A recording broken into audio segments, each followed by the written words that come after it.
Yo, YouTube, what's up with your boy? Sports and Fitness Rants. I'm back, guys. Click that like button. Subscribe to my channel, guys. Yo, I got a really good video for you guys today, man. Please listen to the entire video, guys. You know the deal. You know I ramble on. This video is probably going to be a little bit on the long end because the topic is a very special topic for me. It's a long time coming, this video, man. Please, guys, watch the whole video, man. Stick with it. Like always, hit the play button. You don't have to watch my videos. I know my videos are not entertaining like that, but just listen to me. Listen to the information. Listen to what I'm saying to you guys, man. I'm giving you guys the history of the NBA here, man.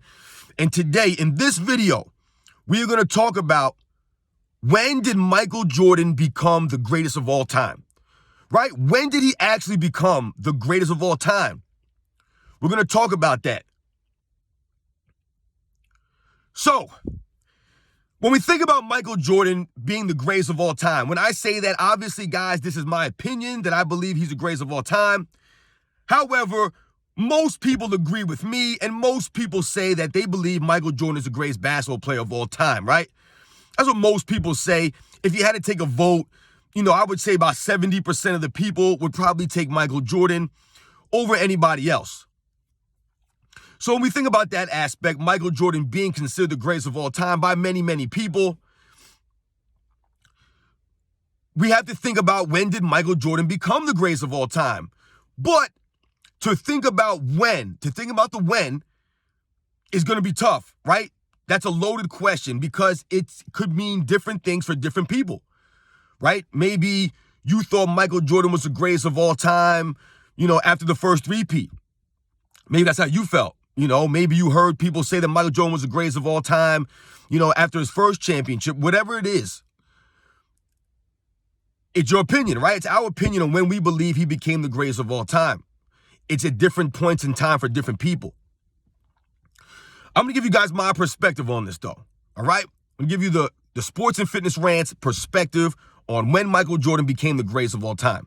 But before we do that, I'm going to go back and try to give you guys instances that I heard Michael Jordan being called the greatest of all time. Different points in his career that I've heard him call the greatest of all time. So now listen, guys, when Michael Jordan first came in the league, right, he immediately took over the NBA, took it over. I've told you guys this in other videos I've made. Michael Jordan immediately came in and took over the NBA. He was the brightest star in the league from his rookie season, right?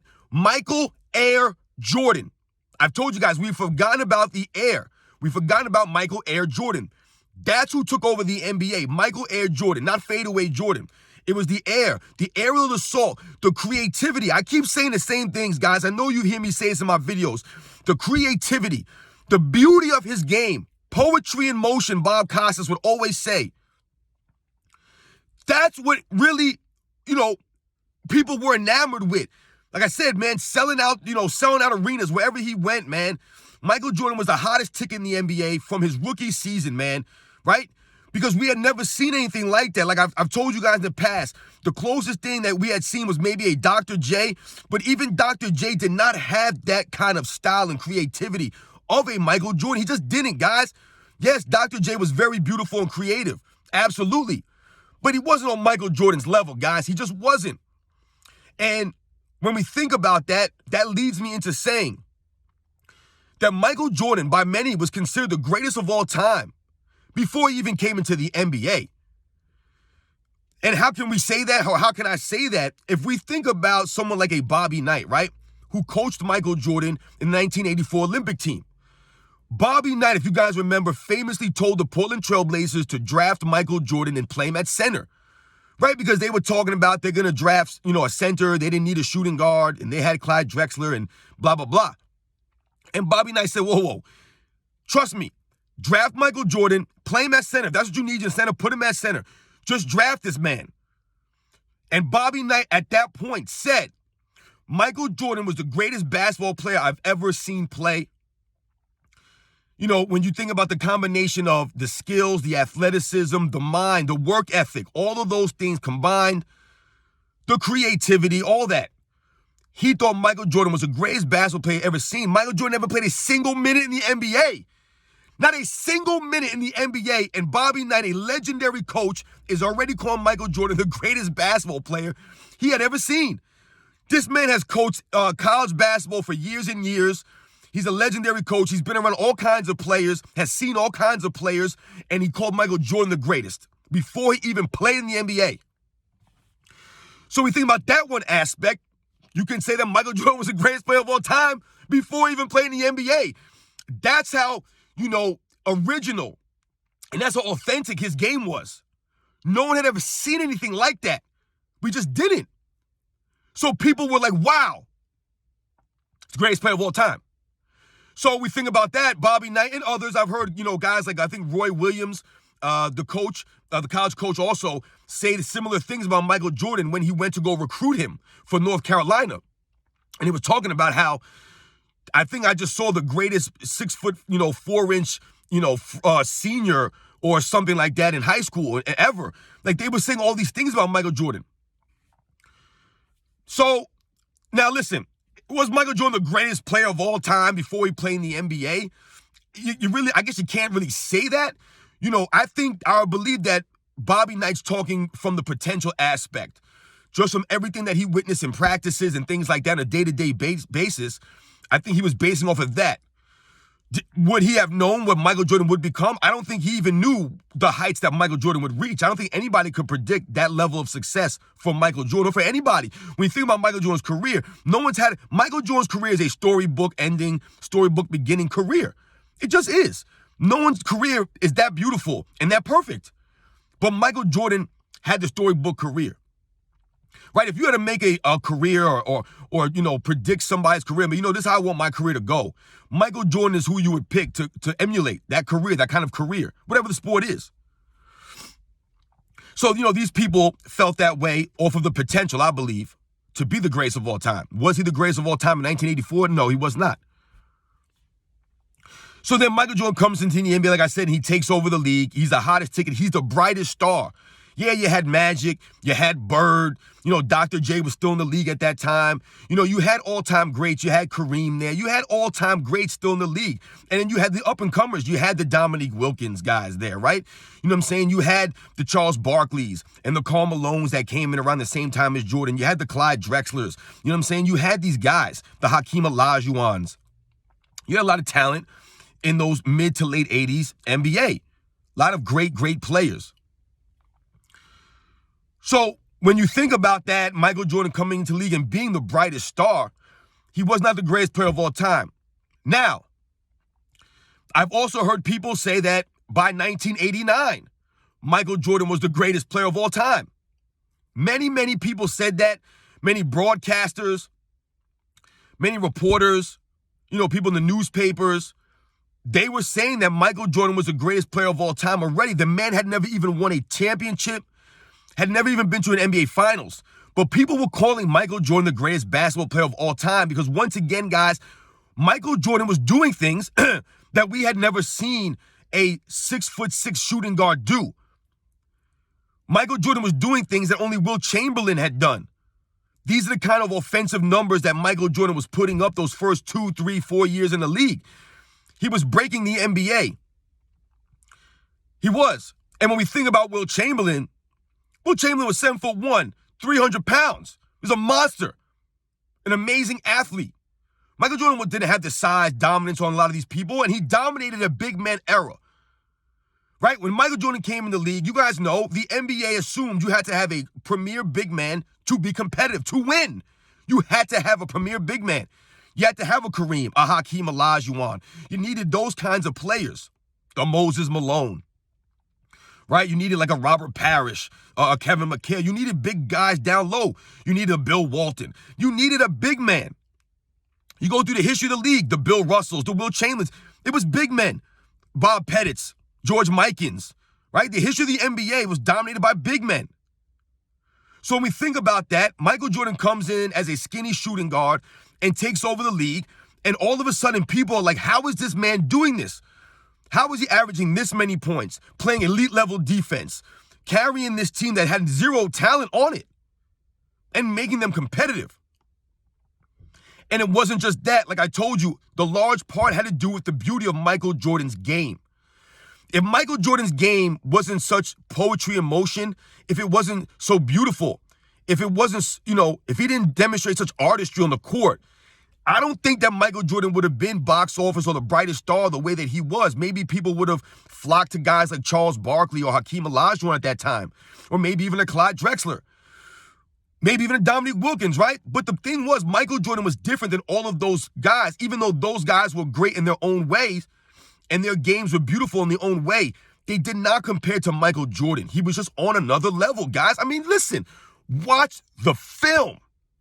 Watch the film. It's all you guys need to do is look at the film. Excuse me, guys. And you can clearly see that Michael Jordan is just different. He moved different. He floated through the air differently. He did things with the ball that was different. He had those large hands. I've mentioned that in my videos. He had those large hands. So Michael Jordan was able to manipulate the basketball and palm it and fake this way and do things in the air with the ball that people just simply couldn't do because they didn't have those kinds of hands. It was almost like Michael Jordan was built to play basketball. He was made to play basketball. The perfect height, perfect build, the hands. So people were saying in 1989, Michael Jordan was the greatest of all time. And we think about the 1988 season that he put up. Before that 89 season, one of the greatest individual seasons in the history of the NBA. 1987, 1988, Michael Jordan was magnificent, beautiful. Yeah, he didn't win an NBA championship that year. His team got knocked out in the second round by the Detroit Pistons, absolutely. But that season, as a whole, one of the greatest individual seasons of all time. Michael Jordan was spectacular in that season, guys. Like I said, just go back and watch video of 1988 Michael Jordan. It's just something else, man. But by 1989, what happened was that Michael Jordan and the Chicago Bulls finally started to ascend. Right? We think about the playoffs that year. Michael Jordan and the Chicago Bulls beat the Cleveland Cavaliers, the number 3 seeded Cleveland Cavaliers that year, the 57-win Cleveland Cavaliers, with Michael Jordan hitting the iconic shot, right? Which basically propelled the Chicago Bulls into, a path towards a dynasty. It was that 1989 season, and a lot of people in that 1989 season dubbed Michael Jordan the greatest of all time. It's just how they felt. Like I said, just watching his game. It had nothing to do, see, this is the thing, guys, that we were talking about when you think about what I'm saying. People were considering Michael Jordan the greatest of all time before he ever won a championship. It wasn't about the accolades or the championships necessarily when it came to Michael Jordan. Michael Jordan was doing things. It was the eye test. I don't know how many times in my videos I tell you guys, it's the eye test when it comes to Michael Jordan and the ability for you guys to notice his greatness. That's all it took for a lot of these broadcasters, these ex-coaches, these ex-players, current players. They were calling Michael Jordan the greatest of all time before he won a championship or any of that stuff. He had never even been to an NBA Finals. But they noticed something in this man. We remember Larry Bird, after Michael Jordan dropped 63 points on them, Larry Bird calling him, God disguised as Michael Jordan. All these superlatives that people were hurling at Michael Jordan to describe his play, to describe him and the way he played the game of basketball. When you think about that, man, it's just really amazing. No other player that I can remember in the history of the NBA has ever been called the greatest of all time without winning a championship, not one single championship. They were not calling Magic Johnson the greatest of all time without winning rings, or Larry Bird, or Will Chamberlain, or Bill Russell.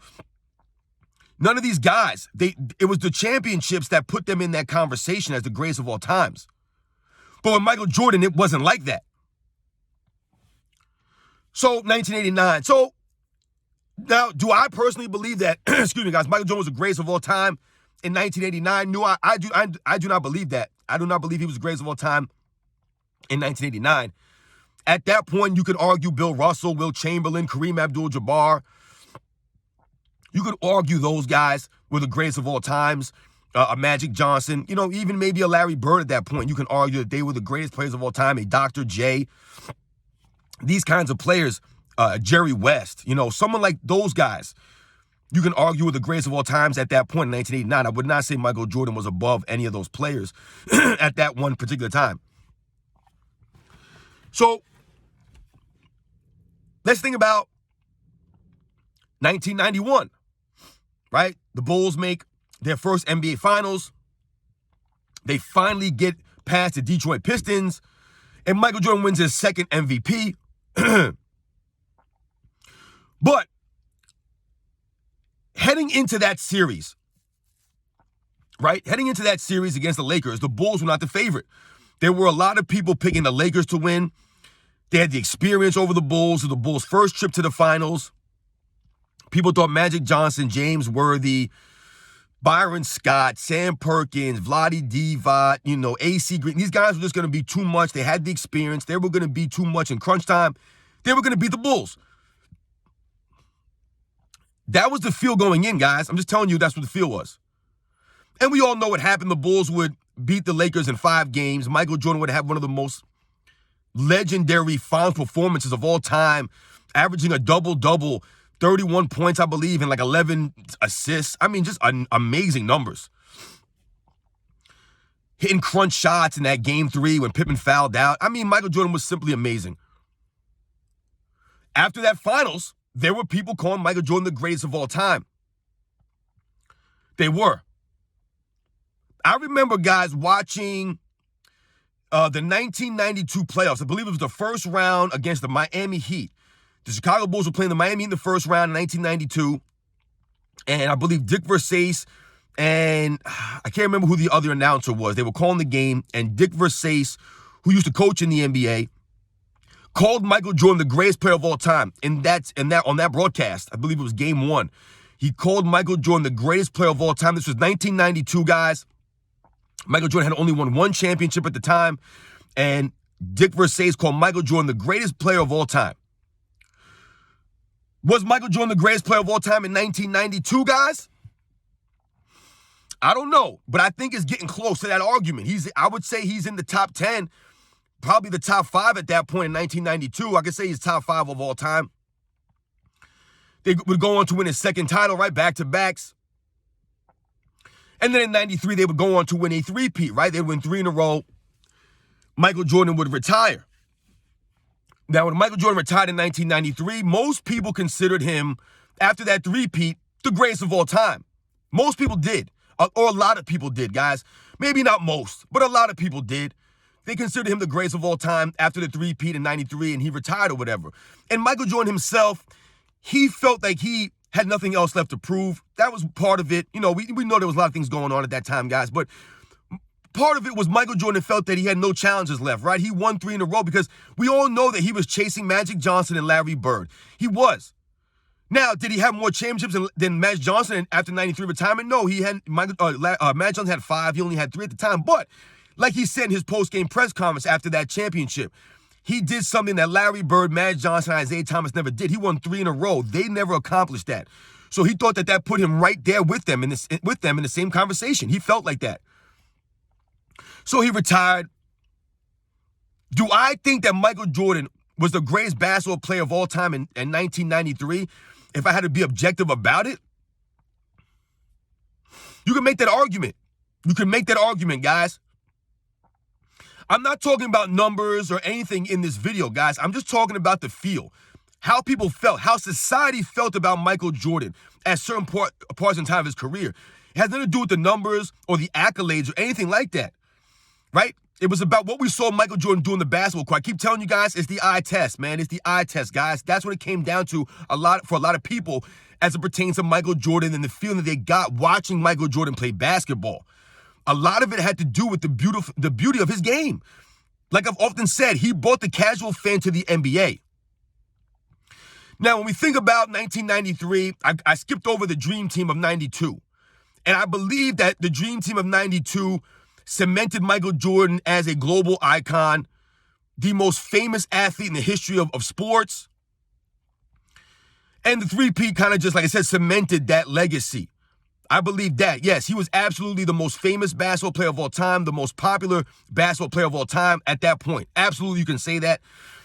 If you were a historian of basketball, could you say that he was the greatest player of all time after 1993? like I said, that's where, you have to do some, I don't know if you can say that, guys. I don't know if you can say that at that point. So we know Michael Jordan comes back out of retirement. They were going to win another three-peat. And to me, guys, Michael Jordan coming out of retirement after being gone for about 2 years, coming back and winning 3 more championships, that to me, in my personal opinion, guys, is when Michael Jordan solidified his case as the greatest of all time. That to me is when most people, considered him the greatest player of all time after that second three-peat. And why is that? Well, because he had 2 three-peats on his resume and had never lost in the NBA Finals, yes. But when you think back, guys, to the 1995 Eastern Conference semifinal when the Bulls lost to the Orlando Magic, I did a video about that the other day about how Scottie Pippen did not help Michael Jordan in that series, guys. Check that out on a side note. But when we think about that series, the Bulls lost, right? Michael Jordan was very sloppy in that game. He had a lot of turnovers in that series. He had a lot of turnovers in general in the playoffs, right? He didn't have the feel of the game back yet, right? We get that. We understand that, right? But a lot of people after that series, guys, I remember this. They were talking on the news, in the papers, saying there's no way Michael Jordan's ever going to win again. There's no way he's ever going to come back to the mountaintop. He just won't be able to do it. There's no way you could retire from a sport for that long and then come back and dominate. They just said it couldn't happen. It would never be done. He couldn't do it again. And then to win 3 in a row, again, it's not like he won 1 and then that was it. It wasn't like he won back-to-backs or won 2. He won 3 in a row again. After people said there's no way he's going to win again. No way. They literally said that, guys. I don't know if you guys remember, but that's what they were saying. There's no way Michael Jordan's ever winning again. He tried. It's impossible to come back and do that after being gone for that long. He defied all logic. To this day, no one will ever be retired from a sport for at least 2 seasons and then come back and dominate in that way again. Nobody. It wasn't like Michael Jordan just won a three-peat. He also led the league in scoring every season. He was also on the first team all-defense every year and then also won 2 MVPs in that stretch. I mean, my goodness, guys, right? And that, to me, is when Michael Jordan became the greatest of all time because that just literally built his mystique, his legend, that much more. I've heard people try to use it as a negative against Michael Jordan that he retired and then came back in 93 when he retired and came back in 95, and they try to use that as Michael Jordan quit somehow, or that Michael Jordan was a loser, or that he was afraid to play the Houston Rockets, or whatever the case may be. Or he was tired, he had to recharge his batteries, things like that. But we all know about all the circumstances surrounding Michael Jordan at that time. It was a combination of all kinds of things.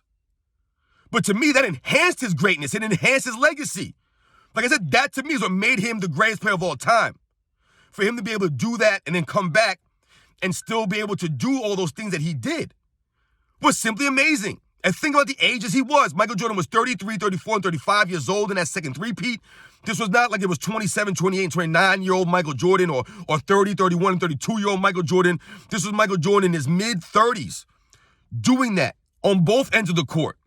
And we all know about the 98 Last Dance season, about how, he was out there basically by himself half the season and had to carry these guys to the NBA Finals, to the championship, essentially.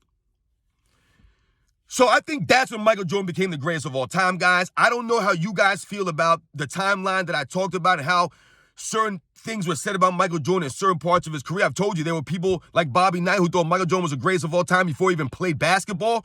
Just shows you how great he was. There were people in 1989 calling Michael Jordan the greatest of all time, right? There were people in 91, people in 92 calling Michael Jordan the greatest of all time. Michael Jordan was consistently and constantly being called the greatest of all time throughout his entire career. It wasn't, like I said, it wasn't like he had to win all these titles and then called the greatest of all time. Now, some of it was sensationalism, yeah, I'm sure. Like I told you, it was because they never seen anybody like Michael Jordan. And to this day, listen, I love Kobe Bryant, and he's beautiful to watch. And his game mirrored Michael Jordan to an extent, but he did not have the creativity of Michael Jordan. He did not flow through the air like Michael Jordan. He didn't have the poetry and motion game like Michael Jordan. He just wasn't on that level. Even a Dr. J, like I've said, he wasn't as beautiful as Michael Jordan. He just didn't do the things that Michael Jordan did on a consistent basis. Every single night, Michael Jordan went out there. There was 3, 4, 5 plays where you were just like, what? This is amazing. I've never seen anybody do that. And if you think about it, you relate to these days. A guy will do a crazy move in the game, and that's all we talk about. Oh, man, did you see the move that what's-his-name did? Michael Jordan was doing that routinely every single night. That was his routine. That's why he was sold out. That's why people kept coming to watch Michael Jordan, because they knew he was going to do something like that. That became part of his MO. It's who he was. No one had that kind of game. And that's a big part of why a lot of people thought Michael Jordan was the greatest of all time before he had even won a championship. Because the things that he was doing on both ends, not just on the offensive end, the things he was doing on the defensive end, to play at that high level on both ends, no one had been doing that. No one had ever done that. Yeah, Dr. J was beautiful, but he wasn't like that on the defensive end. He wasn't that dog on the defensive end. He didn't have that prowess on the defensive end. Michael Jordan was beautiful on defense. So that, to me, is why a lot of people labeled Michael Jordan as the greatest of all time before he even won a championship, because to this day, and back then, he did things that no one has ever done and we have never seen anybody do. You could take one of Michael Jordan's layups and you'll never see that ever again. You've never seen that before. And he would do these things routinely. I think that's what we're forgetting. This wasn't like Michael Jordan did these things every couple of games or every, so often. Michael Jordan was doing this literally every night. Every night was a highlight from Michael Jordan. So, guys, I hope you enjoyed this video. I know I went really long in this video, guys. I told you it was going to be a longer video because it was an important topic for me, man. It matters. When did Michael Jordan become the greatest of all time? The opinions vary. Like I've told you, I've given you guys examples of people at different points in time in Michael Jordan's career. And I told you how I felt. I believe the second three-peat solidified Michael Jordan as the greatest of all time. And I don't think you can argue with that. I think most people understand after that second three-peat, the discussion was pretty much over, right? 6-0, 2 three-peats, coming back from retirement, winning another three-peat. I mean, you can't top that. The beauty of the game, both ends of the court, the icon, right? The swag, the charisma, the celebrity that Michael Jordan was, all of these things, no one's unmatched any of those things altogether. Yeah, some players might have 3 or 4 of those, but they don't have all of them. They might have 2 of those, but they don't have all of them. Michael Jordan had all those things. He's the greatest of all time, guys. You know it, I know it, and most people get it, and they understand it. Even people who do not watch basketball, they appreciate Michael Jordan for his greatness, his excellence, his leadership, who he was. I'm going to leave you guys with this. You think about this for a second, guys. In society, Michael Jordan is above basketball. Michael Jordan is above that. He's above sports. He's transcended sports. And what am I talking about? You guys know what I'm talking about. Think about it. No matter what profession you're in, what area of life, whatever it is, you'll often hear people be compared to Michael Jordan.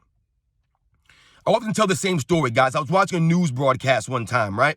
And they were interviewing the woman who created Spanx, right? They were interviewing this woman. And the news anchor called her the Michael Jordan of women's underwear. Now, I don't know about Spanx. I think I've heard of it before. I don't know, but they called her the Michael Jordan of women's underwear, man. Think about how silly that might sound to somebody who doesn't know who Michael Jordan is. But that's what they called this one on the news. And that's what Michael Jordan has done. He's transcended sports to that. If you're the best teacher in the school, or they'll consider you the Michael Jordan of teachers, or you're the Michael Jordan of pizza delivery men, or you're the Michael Jordan of garbage men. You're whatever it is, you could be the Michael Jordan of. They call Patrick Mahomes the Michael Jordan of football. Michael Jordan never played a down of football. But they call Patrick Mahomes the Michael Jordan of. And that's where Michael Jordan is in society, guys. No other athlete in the history of the world transcended their sport to that level where they dubbed, hey, this person is the so-and-so of this. It's not like that, guys. Only Michael Jordan is like that, because Michael Jordan is the greatest of all time. He's the most iconic athlete in the history of the world, guys.